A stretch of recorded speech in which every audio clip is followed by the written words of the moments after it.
Day 10 training में आप सब पार्टिसिपेंट का स्वागत है। और 10वें दिन के इस लास्ट सेशन में सबसे पहले आज हम जो रिपोर्ट लेने वाले हैं वो है स्किन एनालिसिस रिपोर्ट कार्ड। और ये रिपोर्ट कार्ड हमें बताएगा कि हमारी स्किन का हेल्थ कैसा हो सकता है। तो अगर बात करें हम स्किन का, तो स्किन क्या है?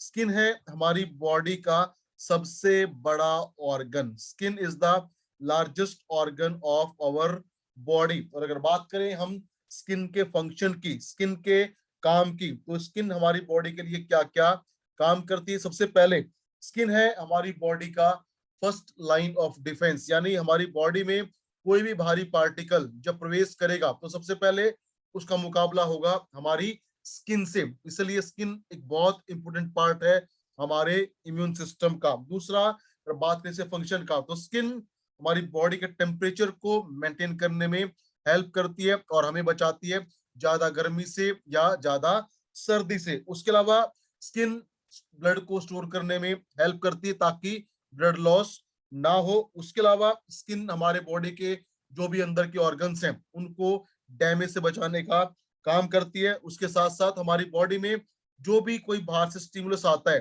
कोई भी सेंसेशन आती है, उसका मैसेज कन्वे करने में हेल्प करती है हमारी स्किन। उसके साथ साथ स्किन हमारी बॉडी से टॉक्सिन्स को निकालती है वाया स्वेट, जो पसीना होता है उसके माध्यम से टॉक्सिन को बाहर निकालती है ताकि हमारी बॉडी में ज्यादा प्रॉब्लम ना हो। और सबसे इम्पोर्टेंट काम अगर बात करें स्किन का, तो स्किन हेल्प करती है विटामिन डी के सिंथेसिस में। और इसलिए हमने सुना होगा बहुत बार कि अगर हम सुबह जब धूप निकलती है, हम सुबह सन बाथ लें, अपने कपड़े उतार के धूप के बल अगर हम सन बाथ लेते हैं तो उससे बॉडी में होता है विटामिन डी का सिंथेसिस। तो स्किन के हमारी बॉडी में बहुत सारे फंक्शन है, बहुत सारे काम है। तो अगर बात करें हम स्किन एनालिसिस रिपोर्ट कार्ड का, तो सबसे पहले हमें यहाँ पे जो रिपोर्ट मिलता है वो मिलता है स्किन फ्री रेडिकल इंडेक्स, यानी हमारी स्किन पे फ्री रेडिकल्स की जो प्रभाव है वो कितना हो सकता है। अगर हमारी स्किन पे फ्री रेडिकल्स का जो इफेक्ट है, प्रभाव है, वो ज्यादा हो जाता है, अगर मेजरमेंट ज्यादा आता है तो इंडिकेट करेगा कि हमारी स्किन के जो सेल्स हैं या टिश्यूज है उसमें डैमेज हो सकता है। तो अगर स्किन फ्री रेडिकल इंडेक्स ज्यादा है तो स्किन में प्रॉब्लम आ सकती है। अगर ये कम है या नॉर्मल है तो हमारी स्किन रहेगी हेल्दी। सेकंड यहाँ पे जो टेस्ट है वो है स्किन कोलेजन इंडेक्स। और अगर बात करें हम कोलेजन का, तो कोलेजन वो प्रोटीन्स है जो हमारी स्किन को देता है एक शानदार शेप, बेहतरीन आकार, और बचाता है रिंकल्स के होने को। तो अगर स्किन के अंदर कोलेजन की मात्रा का इंडेक्स ज्यादा आता है तो उससे क्या होगा? उससे इंडिकेशन मिलेगा कि हमारी स्किन का है वो रहेगा बहुत ही शानदार, बहुत ही बेहतरीन। लेकिन अगर स्किन में कोलेजन कम होगा तो उससे स्किन में झुर्रियां या रिंकल्स बढ़ेंगे और स्किन का जो लुक है वो खराब हो सकता है। तीसरा जो टेस्ट है स्किन ग्रीस इंडेक्स। और अगर बात करें हम स्किन के ग्रीस का, तो हमारी जो स्किन होती है, स्किन में होता है एक ग्लैंड, उसको बोलते हैं सिबेसियस ग्लैंड। और ये सिबेसियस ग्लैंड क्या करती है? ये बनाती है सीबम को, जो हेल्प करता है हमारे स्किन में ग्रीस को या मॉइस्चर को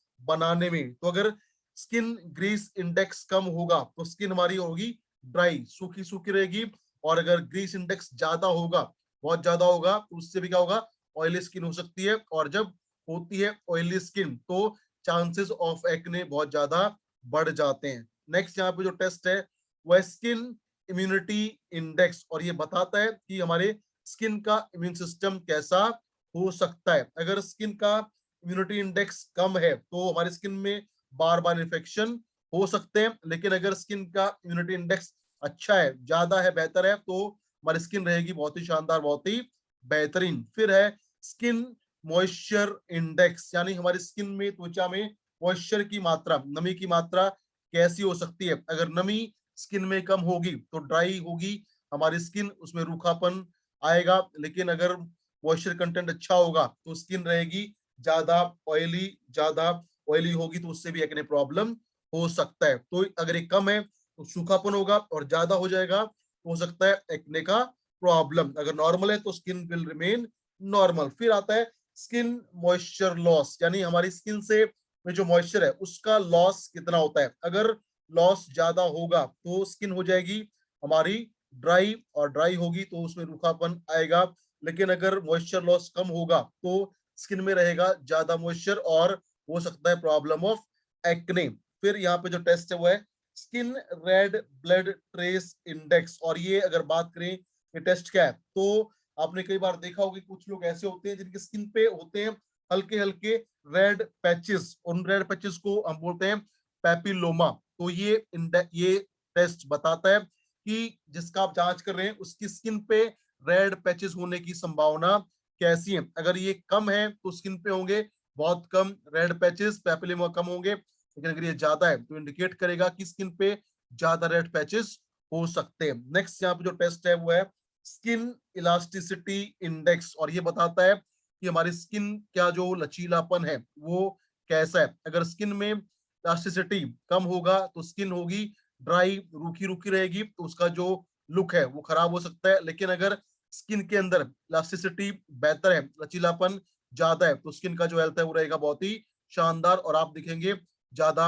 एनर्जेटिक, ज्यादा यूथ और ज्यादा खूबसूरत। अगर ये ज्यादा होगा, अगर कम होगा तो स्किन रहेगी बेरुखी, बेजान और सूखी। नेक्स्ट जो टेस्ट है वो है स्किन मेलानिन इंडेक्स। और अगर बात करें हम मेलानिन का, तो ये होता है हमारा स्किन का पिगमेंट जो देता है स्किन को ब्लैक कलर। तो अगर स्किन मेलानिन इंडेक्स ज्यादा हो जाता है तो इंडिकेट करता है कि कलर ऑफ द स्किन हो सकता है ज्यादा ब्लैक। अगर ये इंडेक्स कम होता है तो ये इंडिकेट करता है कि स्किन का कलर हो सकता है व्हाइट। और लास्ट में जो टेस्ट आता है वो आता है स्किन हॉर्नीनेस इंडेक्स। और ये बताता है कि अगर स्किन में हॉर्नीनेस ज्यादा है तो उससे क्या होगा, उससे स्किन होगी रूखी, बेजान और स्किन का जो लुक है वो खराब हो सकता है। अगर हॉर्नेस इंडेक्स कम है तो स्किन दिखेगी शानदार, बेहतरीन। So this is all about skin analysis report card. और अगर आप चाहते हैं कि आपकी स्किन का health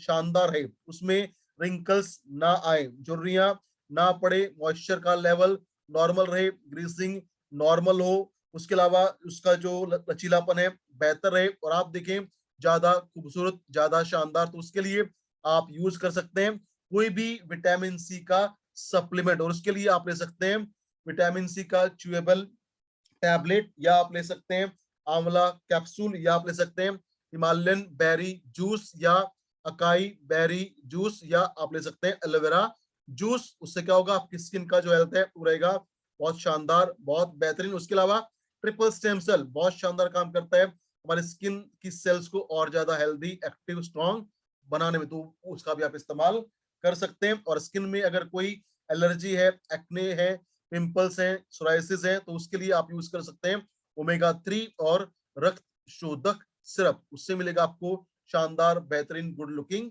skin. So this is all about skin analysis report card. और अब हम आगे बढ़ते हैं और डिस्कस करते हैं अपनी आज की अगली रिपोर्ट को, अगले टेस्ट को, और जो है बोन मिनरल डेंसिटी। और अगर हम बात करें बोन मिनरल डेंसिटी का, तो इसको शॉर्ट में बोलते हैं BMD। और ये बताता है कि हमारी हड्डियों का जो डेंसिटी है, घनत्व है, वो कैसा हो सकता है। अगर जनरली बात करें, अगर BMD कम होगा, बोन मिनरल डेंसिटी कम होगा, तो इंडिकेशन है कि हमारी हड्डियां कमजोर होंगी and that may lead to the problem of osteoporosis. और हमारी हड्डियों के लिए जो 3 चीजें सबसे जरूरी हैं वो है कैल्शियम, मैग्नीशियम और फॉस्फोरस। तो अगर बात करें हम bone mineral density analysis report card का, तो इस रिपोर्ट कार्ड में सबसे पहला रिपोर्ट जो हमें मिलता है वो मिलता है ओस्टियोक्लास्ट कॉफिशिएंट। और अगर बात करें हम ऑस्टियोक्लास्ट कॉफिशिएंट का, अगर इसका वैल्यू ज्यादा आता है, ये बड़ा हुआ आता है, तो ये एक इंडिकेशन है कि हो सकता है प्रॉब्लम ऑफ ऑस्टियोपोरोसिस, यानी हड्डियां कमजोर हो सकती हैं। उसके साथ साथ अगर ये बड़ा आता है तो ये इंडिकेट करता है कि हो सकता है हमारी बोन्स में कोई ना कोई डिजीज, अगर बोन्स में कोई प्रॉब्लम होगी, बीमारी होगी, कमजोर होंगी हड्डियां, तो इसका जो इंडेक्स है, वैल्यू है, वो आएगा बढ़ा हुआ। सेकंड जो टेस्ट यहाँ पे आता है वो आता है अमाउंट ऑफ कैल्शियम लॉस। और हमारी हड्डियों में अगर कैल्शियम का लॉस ज्यादा होगा, वो हो सकता है because of low intake of calcium. उसके अलावा अगर हमारा बॉडी के अंदर बढ़ता है पीएच लेवल, अगर पीएच हो जाता है बॉडी का एसिडिक, तो उससे भी क्या होता है, ब्लड हमारी हड्डियों से कैल्शियम एब्जॉर्ब करना स्टार्ट कर देता है। तो अगर हमारी हड्डियों में कैल्शियम लॉस ज्यादा है तो हड्डियां कमजोर होंगी, और हड्डियां कमजोर होंगी तो हो सकता है joint pain, back pain, neck pain का प्रॉब्लम।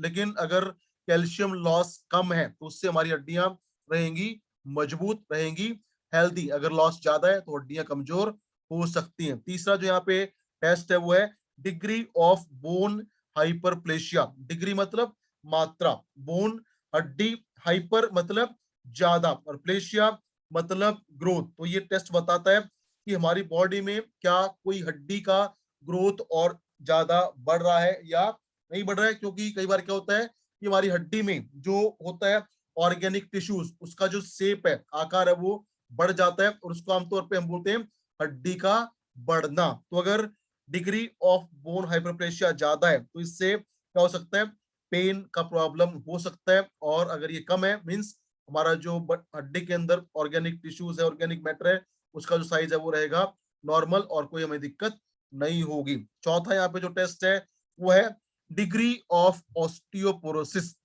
यानी हमारी हड्डियों में जो कैल्शियम का लेवल है वो कैसा हो सकता है। यहाँ से हमें मिलेगा एक इंडिकेशन। अगर हमारी हड्डियों में ऑस्टियोपोरोसिस प्रॉब्लम ज्यादा है तो इंडिकेशन है कि हमारी हड्डियों में कैल्शियम, मैग्नीशियम, फोस्फोरस कम है। और जब वो कम होगा तो क्या होगा, हड्डियां होंगी पोरस। पोरस मतलब कमजोर, और इससे क्या होगा कि होगा बहुत ज्यादा बैक पेन, नेक पेन, और अगर हम हल्का सा स्लिप भी कर जाते हैं तो फ्रैक्चर हो जाता है बिकॉज ऑफ ऑस्टियोपोरोसिस। तो अगर ऑस्टियोपोरोसिस का लेवल हाई होगा तो हो सकता है हमें joint pain, back pain, neck pain या प्रॉब्लम ऑफ फ्रैक्चर। और अगर इसका लेवल कम है तो इसका मतलब हमारी हड्डियां मजबूत हैं। और लास्ट यहाँ पे जो टेस्ट है वो है बोन मिनरल डेंसिटी। और जितना ज्यादा होगा बोन मिनरल डेंसिटी उतना बेहतर, उतना मजबूत होंगी हमारी हड्डियां। अगर बीएमडी ज्यादा है तो हड्डियां मजबूत होंगी, और बीएमडी अगर कम है तो हड्डियां होंगी कमजोर और होगा problem of osteoporosis, joint pain, back pain, neck pain. तो ये है all about bone mineral density. तो अगर आपकी हड्डियां कमजोर हैं, उनका बीएमडी लेवल डाउन है, या कैल्शियम लॉस ज्यादा होता है, या प्रॉब्लम है ऑस्टियोपोरोसिस का, तो उसको कंट्रोल करने के लिए, मैनेज करने के लिए और पाने के लिए शानदार मजबूत हड्डियां आप रेकमेंड कर सकते हैं, आप ले सकते हैं बोन हेल्थ टैबलेट। क्योंकि उसमें आपको मिलेगा कैल्शियम के साथ साथ विटामिन डी। अगर बोन हेल्थ आप नहीं लेना चाहते तो उसके अलावा आप ले सकते हैं कैल्शियम प्लस, लेकिन उसके साथ आपको लेना पड़ेगा सोलर एनर्जी ड्रॉप। उसके अलावा आप ले सकते हैं ऑर्थो केयर जूस, और आप ले सकते हैं शिलाजीत कैप्सूल, क्योंकि शिलाजीत है एक बहुत पावरफुल सोर्स ऑफ कैल्शियम, तो उससे आपकी हड्डियों को मिलेगी और ज्यादा मजबूती। So this is all about bone mineral density analysis report card. अब हम आगे बढ़ते हैं और डिस्कस करते हैं अपनी आज की नेक्स्ट रिपोर्ट का, जो है रिमेटॉइड बोन डिजीज। और ये रिपोर्ट कार्ड बताता है कि हमारी हड्डियों में रूमेटिज्म का जो स्टेटस है वो कैसा हो सकता है। तो सबसे पहले अगर बात करें यहाँ पे जो टेस्ट हमारे सामने आता है वो आता है डिग्री ऑफ सर्वाइकल कैल्सिफिकेशन, यानी हमारे सर्वाइकल रीजन में कैल्सिफिकेशन का मात्रा कैसा हो सकता है। तो अगर बात करें सर्वाइकल मतलब हमारे गर्दन के आसपास का जो हिस्सा होता है वो कहलाता है हमारा सर्वाइकल रीजन। और अगर किसी के सर्वाइकल रीजन के अंदर होता है कैल्सिफिकेशन, यानी होता है लिगामेंट जो होते हैं हमारे नेक रीजन में, जो हड्डी है उनके जो लिगामेंट है अगर वो थिक हो जाए या हार्ड हो जाए, यानी उनमें क्या हो, उनमें सख्तनेस आ जाए और वे मोटे हो जाए because of excessive calcium absorption, तो वो कहलाता है सर्वाइकल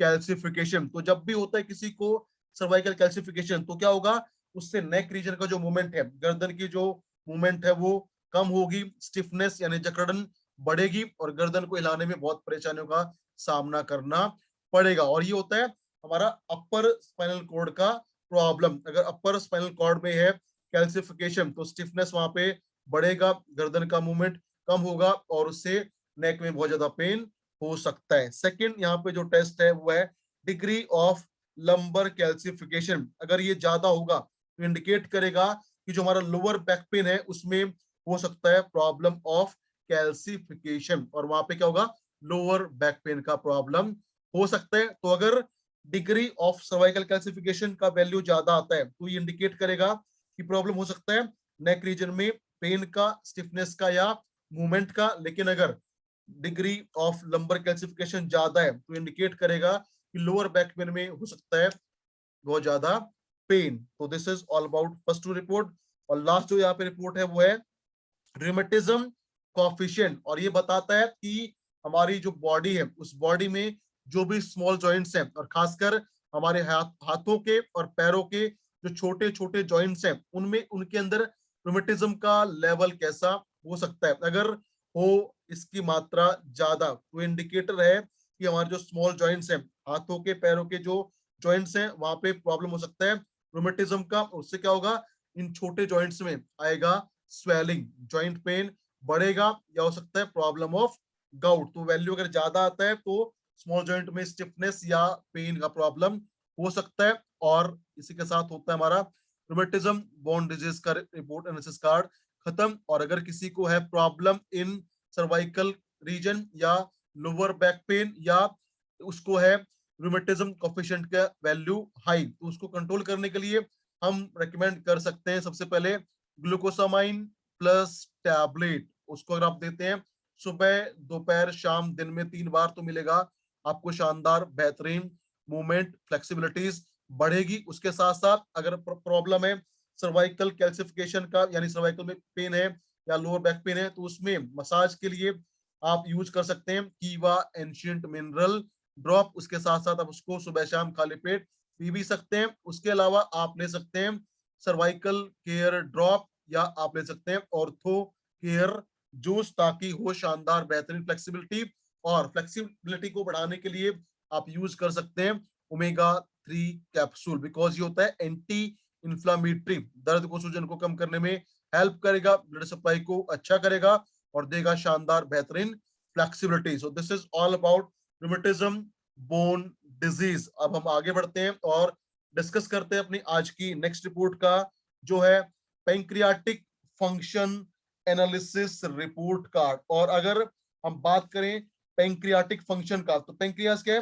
पेंक्रियास हमारा वो ऑर्गन्स है, वो पार्ट है जो होता है हमारे एब्डोमेन में, जो पेट के अंदर होता है, और ये बनाता है कुछ शानदार हार्मोन। जैसे पेंक्रियास के अंदर जो आइसलेट ऑफ लैंगरहैंस है, वहां पे बनता है इंसुलिन और ग्लूकागॉन। उसके साथ साथ वहां बनता है पेंक्रियाटिक पॉलीपेप्टाइड। ये सब क्या है? ये सब हॉर्मोन्स हैं जो हमारे ब्लड शुगर लेवल को कंट्रोल करने में हेल्प करते हैं। तो अगर बात करें हम, यहाँ पे जो पहला टेस्ट आता है वो आता है इंसुलिन। और अगर जनरली हम बात करें, अगर किसी का इंसुलिन लेवल हाई है, ज्यादा आता है, तो आमतौर पे उसका ब्लड शुगर लेवल रहता है नॉर्मल या कम। लेकिन अगर लेवल ऑफ इंसुलिन कम आता है तो उससे क्या हो सकता है? जनरली उससे हो सकता है high sugar level in the blood, और उसको बोलते हैं डायबिटिक प्रॉब्लम। तो जनरल तो ये है कि अगर इंसुलिन की मात्रा ज्यादा होगी तो होगा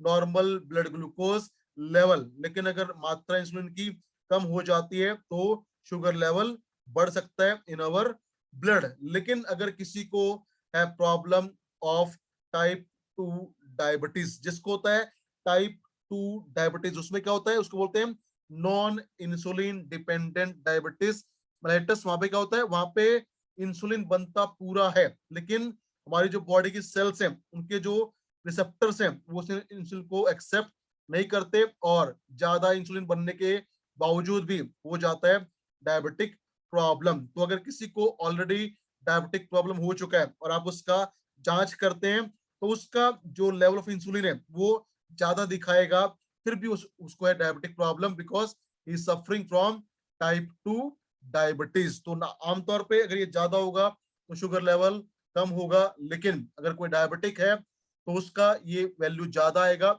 और ज्यादा होने के बावजूद भी उसको होगा problem of high sugar level. Second यहाँ पे जो टेस्ट है वो है पेंक्रियाटिक पॉलीपेप्टाइड। और अगर हम बात करें पेंक्रियाटिक पॉलीपेप्टाइड क्या होते हैं और कैसे ये हेल्प करते हैं in managing our pancreas function, तो हमारे पेंक्रियाटिक पॉलीपेप्टाइड की बात करें तो जब 36 प्रकार के अमीनो एसिड मिल जाते हैं तो उनके मिलने से बनता है पेंक्रियाटिक पॉलीपेप्टाइड। और ये क्या करता है?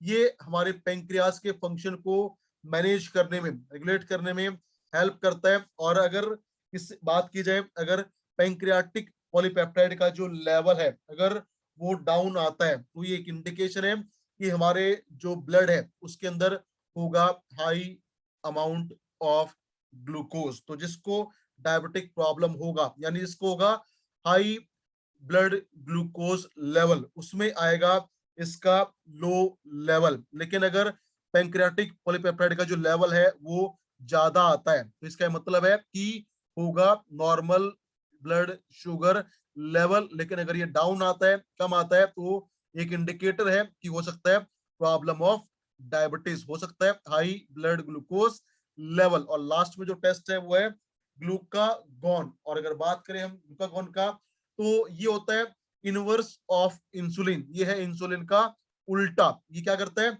ये जब लेवल ऑफ ब्लड शुगर गिर जाता है तो इसकी कंसंट्रेशन, इसकी सिक्रीशन बढ़ जाती है ताकि हमारे ब्लड में रहे नॉर्मल मात्रा में ग्लूकोज। तो ये है उल्टा किसका, इंसुलिन का। अगर इंसुलिन का लेवल हाई होगा तो इसका लेवल डाउन होगा, और इसका लेवल अगर डाउन होगा तो हाई होगा लेवल ऑफ इंसुलिन। और ये दोनों मिलके क्या करते हैं, ये दोनों मिलके हमारे ब्लड ग्लूकोज लेवल को करते हैं मेंटेन। एग्जांपल, जैसे अगर हो जाए हाई इंसुलिन लेवल तो क्या होगा, ब्लड ग्लूकोज लेवल गिरेगा, और गिरेगा तो प्रॉब्लम हो सकती है। वहां पे क्या होगा, वहां पे एक्टिवेट होगा ग्लूकागॉन, और ये लिवर के अंदर जो भी स्टोर्ड ग्लाइकोजन उसको बना देगा, कन्वर्ट कर देगा इनटू ग्लूकोज, ताकि हो नॉर्मल ग्लूकोज लेवल। उसी प्रकार अगर हमारे ब्लड में ग्लूकोज लेवल बढ़ जाता है तो इसका जो फंक्शन है वो गिर जाएगा ताकि ज्यादा ग्लूकोज ना बने। तो अगर हम बात करें ग्लूकागॉन का, इसका लेवल अगर डाउन है, कम आता है, तो एक इंडिकेटर है कि हमारे ब्लड में ग्लूकोज लेवल हाई हो सकता है, और हो सकता है problem of high diabetic value, यानी हो सकता है हाइपर ग्लाइसीमिया। लेकिन अगर इसका लेवल ज्यादा आता है, ये ज्यादा है, तो उससे हो सकता है हाइपोग्लाइसीमिया, यानी लो ब्लड ग्लूकोज लेवल। तो ये है इनवर्स, अगर ग्लूकागॉन का लेवल ज्यादा है तो होगा हाइपोग्लाइसीमिया, और अगर है इसका लेवल लो तो होगा hyperglycaemia, high blood glucose level. तो अगर आप चाहते हैं कि आपका पेंक्रियाटिक फंक्शन बेहतर हो और इंसुलिन, पेंक्रियाटिक पॉलीपेप्टाइड और ग्लूकागॉन बने नॉर्मली, तो उसके लिए जो सबसे शानदार सप्लीमेंट है वो है शिलाजीत। शिलाजीत एक वो सप्लीमेंट है, एक ऐसा शानदार तत्व है जो डायरेक्टली काम करता है हमारे पेंक्रियास के अंदर पाने वाली आइसलेट ऑफ लैंगरहैंस में, जहां पे बनता है इंसुलिन और ग्लूकागॉन। अगर बात करें हम आइसलेट ऑफ लैंगरहैंस का, तो उसका जो बीटा सेल होता है वो बनाता है इंसुलिन को, और अल्फा सेल्स बनाते हैं ग्लूकागॉन को, और उन दोनों को एक्टिवेट करता है शिलाजीत। तो अगर आप शिलाजीत लेते हैं उससे हमारा बॉडी को मिलेगा शानदार एनर्जी लेवल, स्टेमिना बढ़ेगा, कैल्शियम आयरन मिलेगा। उसके साथ साथ ये एक्टिवेट करेंगे हमारे पेंक्रियाटिक फंक्शन को, ताकि बेहतर अमाउंट में बन सके इंसुलिन और ग्लूकागॉन। और इंसुलिन और ग्लूकागॉन बेहतर बनेगा तो उससे क्या होगा, उससे होगा नॉर्मल ब्लड ग्लूकोज का level. So this is all about pancreatic function analysis report card. और अब हम आगे बढ़ते हैं और डिस्कस करते हैं अपनी आज की नेक्स्ट रिपोर्ट को, जो है about blood sugar analysis report card. और रिपोर्ट कार्ड बताएगा, इंडिकेट करेगा कि हमारा ब्लड ग्लूकोज का लेवल कैसा हो सकता है। और सबसे पहले यहाँ पे जो टेस्ट है वो है कोफिशिएंट ऑफ इंसुलिन सिक्रीशन। और ये बताता है कि हमारे जो ब्लड है, या हमारा जो कहीं जो ब्लड है उसके अंदर इंसुलिन का जो सिक्रीशन है वो कैसा हो सकता है। और आमतौर पे अगर है हाई लेवल ऑफ इंसुलिन तो होगा low level of glucose in our blood. और उसका उल्टा, अगर हमारे ब्लड में है कम मात्रा में इंसुलिन तो उससे शुगर लेवल या ब्लड के अंदर शुगर लेवल बढ़ सकता है। ये है नॉर्मल केस। लेकिन अगर किसी को है टाइप 2 डायबिटीज तो उसका ब्लड में इंसुलिन का लेवल हाई होगा, फिर भी उसको रहेगा प्रॉब्लम ऑफ डायबिटीज। तो अगर ये ज्यादा है आमतौर पे तो रहेगा नॉर्मल ग्लूकोज लेवल, और डाउन है तो होगा हाई ग्लूकोज लेवल। लेकिन अगर प्रॉब्लम डायबिटिक हो चुका है तो ये हाई आएगा और फिर भी रहेगा high blood glucose level. Second जो टेस्ट है वो है ब्लड शुगर कॉफिशिएंट, यानी हमारे ब्लड के अंदर शुगर का कॉफिशिएंट मात्रा कैसा हो सकता है, और अगर ये बढ़ा हुआ आता है, ये ज्यादा आता है, तो एक इंडिकेटर है कि हो सकता है प्रॉब्लम ऑफ हाइपरग्लाइसीमिया, यानी हाई हो सकता है ब्लड ग्लूकोज लेवल। अगर ये मात्रा कम आता है तो इंडिकेटर होगा कि हो सकता है hypoglycaemia, low blood glucose level. और लास्ट यहाँ पे जो टेस्ट है वो है यूरिन शुगर कॉफिशिएंट, यानी हमारे यूरिन के अंदर शुगर का मात्रा कितना या कैसा हो सकता है। अगर ये आमतौर पे आता है बढ़ा हुआ, ज्यादा आता है, तो एक इंडिकेटर है कि हो सकता है प्रॉब्लम ऑफ हाइपर ग्लाइसीमिया, यानी हाई ग्लूकोज लेवल। अगर आता है इसका वैल्यू कम, हो सकता है problem of hypoglycaemia, low glucose level. So this is all about blood sugar analysis report card. और अगर किसी को डायबिटिक प्रॉब्लम है, उसका शुगर कोफिशिएंट ज्यादा है, यूरिन शुगर कोफिशिएंट ज्यादा, तो उसको रेगुलेट करने के लिए आप रेकमेंड कर सकते हैं कुछ सप्लीमेंट, जैसे आप दे सकते हैं। सबसे पहले हमने बात किया था शिलाजीत, ताकि हो बेहतर सिक्रेशन ऑफ पेंक्रियाटिक फंक्शन। उसके साथ साथ शिलाजीत के साथ आप ऐड कर सकते हैं sugar control juice, Gymnema sylvestris tablet, या आप दे सकते हैं एंटी डायबा टैबलेट। और अगर आप साथ में देते हैं आंवला कैप्सूल तो होगा बहुत शानदार काम, क्योंकि अगर बात करें हम आंवला का, तो आंवला एंटीऑक्सीडेंट तो होता ही है, तो क्या करेगा, डायबिटिक के साइड इफेक्ट को कम करेगा। उसके साथ साथ आंवला में होता है ज्यादा मात्रा में क्रोमियम, और क्रोमियम है बहुत important in managing blood sugar level. क्योंकि अगर बात करें हम टाइप 2 डायबिटीज का, वहां पे क्या होता है, वहां पे जो हमारा इंसुलिन बनता है वो तो अच्छा बनता है, लेकिन जो रिसेप्टर्स हैं वो उसको एक्सेप्ट नहीं कर पाते बिकॉज ऑफ इंसुलिन सेंसिटिविटी। तो उस इंसुलिन की सेंसिटिविटी को बढ़ाने में हेल्प करता है क्रोमियम, जो मिलता है हमें आंवला से। तो अगर आंवला कैप्सूल साथ में लेंगे तो इम्यून सिस्टम बूस्टअप होगा और होगा नॉर्मल ब्लड ग्लूकोज लेवल। सो अगर किसी को डायबिटिक प्रॉब्लम है और आप चाहते हैं कि उसको शानदार रिजल्ट मिले, तो आप दे सकते हैं shilajit capsule, sugar control juice, Gymnema tablet, और साथ में आंवला कैप्सूल। उसके अलावा अगर आप ये लेना नहीं चाहते तो आप दे सकते हैं शिलाजीत कैप्सूल, एंटी डायबा टैबलेट और आंवला कैप्सूल। आपको मिलेगा शानदार बेहतर result in managing blood sugar level. So this is all about blood sugar analysis report card. और अब हम आगे बढ़ते हैं, आज के नेक्स्ट रिपोर्ट को डिस्कस करते हैं, और वो बड़ा सिंपल सा रिपोर्ट है, और वो है अबाउट एलर्जन, यानी हमारी बॉडी में हमें किस किस चीज से एलर्जी हो सकती है ये बताएगा, उसके इंडिकेटर्स को। अगर इनको आप देखते हैं, ये सिंपल नेम है, और इनकी वजह से अगर मेजरमेंट वैल्यू ज्यादा आता है तो इंडिकेट करेगा कि इस चीज से उस इंसान को एलर्जी प्रॉब्लम हो सकती है। और जब होता है एलर्जी तो क्या होता है, बॉडी में आती है स्वेलिंग, इन्फ्लामेशन बढ़ जाता है, इरिटेशन हो जाती है। तो किसी को एलर्जी होता है बैक्टीरिया से, किसी को एंटीबायोटिक से, किसी को केमिकल से, किसी को रेडिएशन से, वो सब यहाँ पे आपको देखने को मिलेगा। और अगर एलर्जी का जो लेवल है, इंडिकेटर है, वो ज्यादा आता है, तो उसको कंट्रोल करने के लिए आप रिकमेंड कर सकते हैं एलर्जी केयर टैबलेट। उसके साथ साथ आप ऐड कर सकते हैं इम्यूनो रिच, वो भी करेगा नॉर्मल एलर्जी लेवल को, एलर्जन को कम करने में। उसके साथ साथ अगर बात करें एलर्जी का, तो किसी भी टाइप का एलर्जी हो, एलर्जी को कम करने के लिए आप साथ में रिकमेंड कर सकते हैं ओमेगा 3 कैप्सूल। क्योंकि ओमेगा की बात करें तो ओमेगा होता है एंटी इंफ्लामेटरी, जो बॉडी में प्रोस्टाग्लैंडिन का बनना कम करता है, और प्रोस्टाग्लैंडिन ही वो केमिकल है जो जिम्मेदार होता है किसके लिए, एलर्जी के लिए, या बॉडी में सूजन के लिए, पेन के लिए रिस्पॉन्सिबल है प्रोस्टाग्लैंडिन। और अगर आप लेते हैं ओमेगा 3 तो प्रोस्टाग्लैंडिन नहीं बनेगा, तो उससे एलर्जी प्रॉब्लम नहीं होगा, बॉडी में जॉइंट में पेन नहीं होगा, स्वेलिंग नहीं आएगा। तो एलर्जी के लिए आप दे सकते हैं एलर्जी केयर, साथ में आप ऐड कर सकते हैं ओमेगा 3 कैप्सूल और अकाई जूस। आपको मिलेगा शानदार result in managing allergy problem.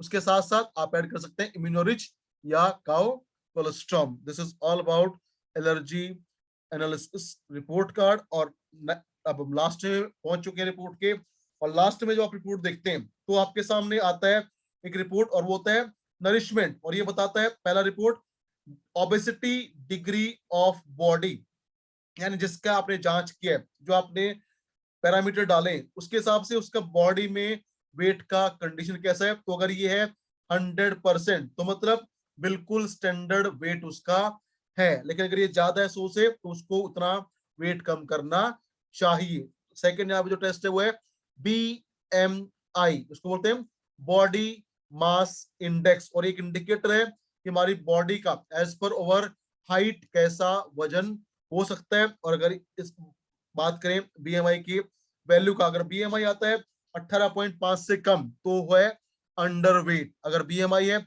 18.5 से लेके 22.9 तक तो है नॉर्मल वेट। अगर BMI है 23 से ज्यादा तो कहलाता है ओवर वेट। अगर BMI आता है 23 से लेके 24.9 के बीच में तो ओबेसिटी का शुरुआत है। अगर BMI है 25 से लेके 29.9 तो लेवल 1 ओबेसिटी है। अगर BMI है 30 से ज्यादा तो लेवल 2 ओबेसिटी। और BMI अगर आता है 40 से ज्यादा तो वो है लेवल 3 या हाईली ओबेसिटी का कंडीशन। तो यहाँ पे आप देखें तो वैल्यू है 21.4, मतलब स्टैंडर्ड वेट जिसका भी रिपोर्ट है ये उसका है। तीसरा जो यहाँ पे टेस्ट है वो है बेसल मेटाबॉलिज्म रेट, BMR। और सिंपल भाषा में समझिए ये क्या होता है।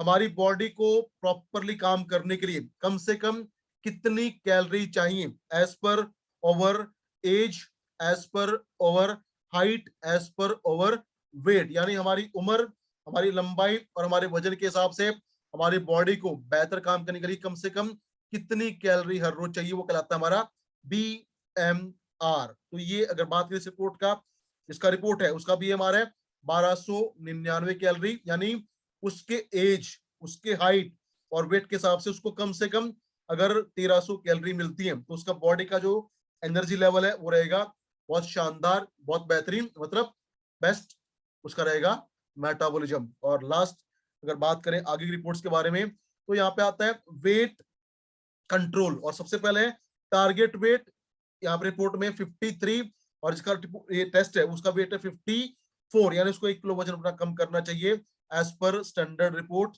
और लास्ट में आता है बॉडी फॉर्म असेसमेंट, और ये है overall marking of the body out of 100। और अगर यहाँ पे स्कोर मिलता है किसी को 70 से बराबर या 70 से कम तो स्टैंडर्ड बॉडी उसका अभी ठीक ठाक काम चल रहा है। अगर ये वैल्यू आता है 80 से कम, 70 और 80 के बीच में तो बॉडी पास है। अगर वैल्यू आता है 80 से लेके 90 के बीच में तो बॉडी फाइन है। और आता है 90 से ज्यादा तो बॉडी है in excellent condition. so this is the marking of the body out of 100। और लास्ट में अगर आपके पास समय नहीं है कि आप पूरी रिपोर्ट्स को स्टडी करें, पूरा डिटेल किसी को बताएं, तो उसके लिए आप क्या कर सकते हैं, आप जा सकते हैं रिपोर्ट के लास्ट में और वहां पे आपको मिलता है test report with expert advice. अगर इस पे आप जाते हैं तो विदाउट स्टडिंग कंप्लीट रिपोर्ट, पूरी रिपोर्ट पढ़े बगैर आप उसके एनालिसिस कर सकते हैं। और यहाँ पे सबसे पहले जो आपको देखने को मिलेगा वो देखने को मिलेगा